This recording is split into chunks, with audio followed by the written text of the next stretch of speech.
course the vast. Got to be thematic. Where even am I?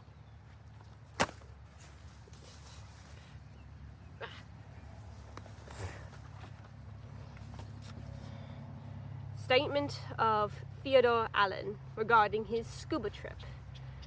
Statement given August 19th, 2006. Statement recorded June 8th, 2025. Recording by Aurea Mays Luther, previously affiliated with the Magnus Institute, London.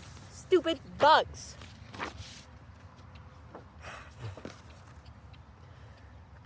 Calm down. Statement begins. The depths have always fascinated me, ever since I was little. My mom would take me to the aquarium she worked at during the summer, since she couldn't afford a babysitter, and I'd spend the warm days in hallways surrounded by marine life. The octopus exhibit was always my favorite. The way they moved through the water, graceful, yet almost curious. I remember seeing a smaller kid bang on the glass and scare the daylight out of one, black ink clouding the water around it on reflex. I think those days are what made me want to be a marine photographer. Just hours and hours of observing, recognizing patterns and routines in the different species. The life of a different world we know next to nothing about.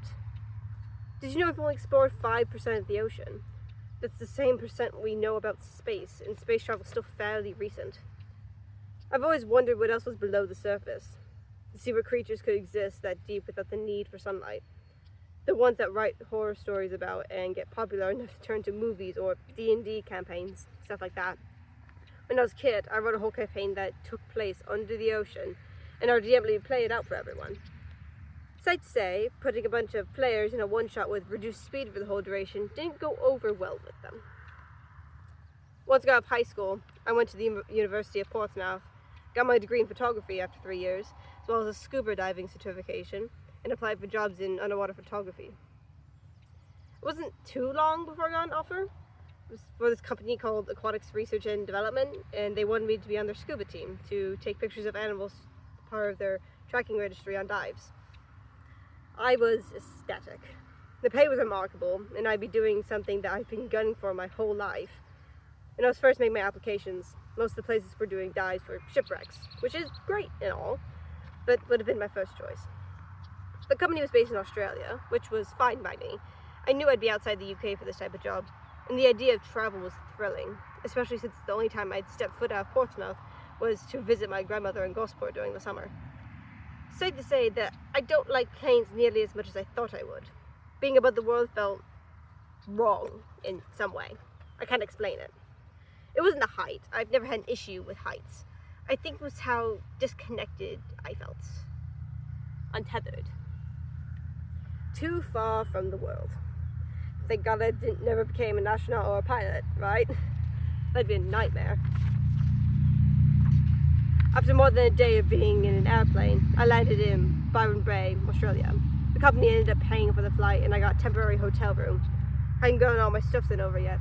Part of me is glad that I didn't, as it would make now a lot harder.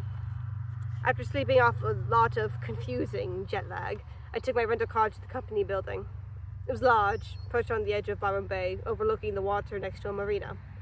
On the building, in big blue text, it said, Aquatics Research and Development, where the deep blue meets you. A bit of a strange motto, but it rolled off the tongue well, so I didn't think much of it at the time. I think it was my first warning, though, about what was about to happen.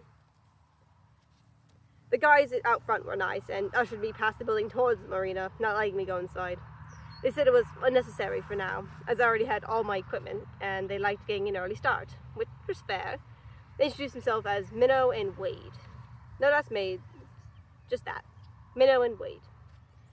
As we walked to the marina, they told me they were in charge of monitoring the tracking devices that were put on the animals, and they were keeping an eye on. I've been doing the dive with 2 others, and then there would be the guy driving the boat, putting us at 6 in total. I wasn't sure how big the boat was, but it didn't matter. It was finally happening.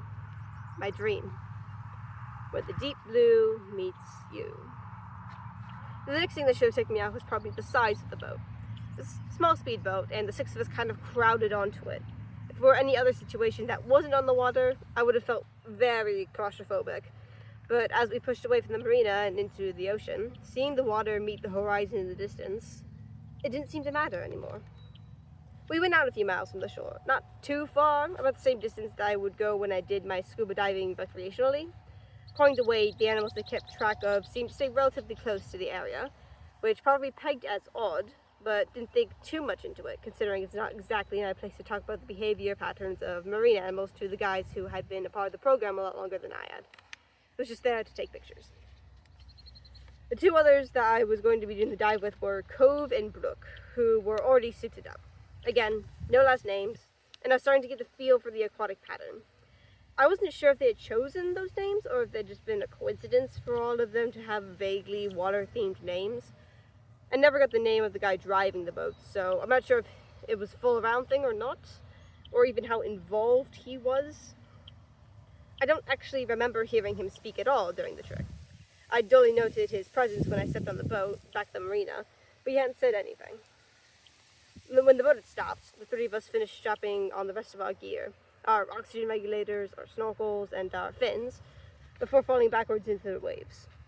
A small fact about scuba diving: we fall backwards to help maintain balance, since our oxygen regulators are strapped to our backs. Falling forwards could also dislodge something on impact, and it's overall not a great way to enter the water if you can avoid it. Before all this, my diving work had only been considered recreational, which puts limits on how deep someone can go, especially if you're doing it with an instructor. The deepest I'd gone before this point was about 100 feet below the surface by accident. Technically, it was above the limit, but the instructor on hand apparently couldn't find me and almost panicked until I swam back up. When I was reading over stuff for the job, they told me that my first few jobs wouldn't have me go that far down, so I didn't have to worry about taking any extra precautions that I hadn't been trained with before. The animal that we had been tracking for this job was an orca that they released a few months ago after fun get caught up in a net near the shore. Wasn't quite sure whether to feel weirded out by the fact they had nicknamed her Nettie after the whole thing, but again, I didn't really matter to what happened when I was supposed to be doing. After a few minutes, I kind of spaced out. I fell into the flow of things pretty quickly and had been following one of the other divers, I think it was Brooke, trying to find the orca. After a few minutes, I felt a shift in the water. Can't really describe it. There's something felt different. My brain focused back in, and Brooke was gone. Everything was gone. I couldn't see the shadow of the boat back at the surface. There had been some strange kelp lingering around that seemingly vanished, and I couldn't see the ocean floor anymore. Instead, replaced by the water that had faded into an inky black after a few yards. Where the deep blue meets you. I didn't think they meant it that literally. I was floating in an expanse of deep blue. My first thought was to swim back to the surface, see if I just drifted too far from the others. But the more I swam up, the more I felt stuck. I didn't seem to be going anywhere, like something was holding me in place. If I stayed still, it felt like something was pulling me down, making me sink further into the expanse of water. If you know anything about the human body, we aren't naturally meant to sink due to the air in our lungs. I did have equipment that stopped me from bobbing to the surface, but it should have been making it so I was sinking as much as I was. I still have no idea how long I was down there. Time was irrelevant in the vast blue, and I wasn't like I could see the sun clearly enough to be able to get any measure of time passing. It was actually quite peaceful. The feeling of floating, the emptiness around me, while still feeling grounded to reality. At least, until I remembered that I didn't actually have much time on my oxygen regulator. Normal dives are only supposed to be about 45 minutes max without needing decompression stops, and even then, deep dives aren't supposed to surpass 2 hours. I was going to suffocate. Right in my own wetsuit, I was going to drown in whatever mass of water I'd found myself in, and it was suddenly a lot less peaceful. I knew I couldn't panic, at least not physically. I couldn't waste my oxygen. In the middle of my panic, everything changed again. I could see the floor again, the faded silhouettes of Brook and Cove, and the shadow of the boat floating on the surface. I was back. When we surfaced, I had a feeling they all knew. The way they looked at me, it seemed like they were sure that this, whatever the hell this was would happen. Brook and Cove have been unaffected by the phenomenon as far as I was aware, but even if they had been, something was telling me that it wouldn't have been the first time. In the contract, they already gave me PTO, and I took it to come here once I heard about it. There was no argument about it, just some silent agreement. I don't know whether to proceed. I love this job, the pay is more than enough. And there's just something about the deep blue. End statement. I guess I should be grateful that the Vast didn't plop me in the middle of a lake or wherever and said put me in the middle of nowhere. I have no idea where my house is. Can't see any roads. It's just grass and some trees behind me. And I don't know.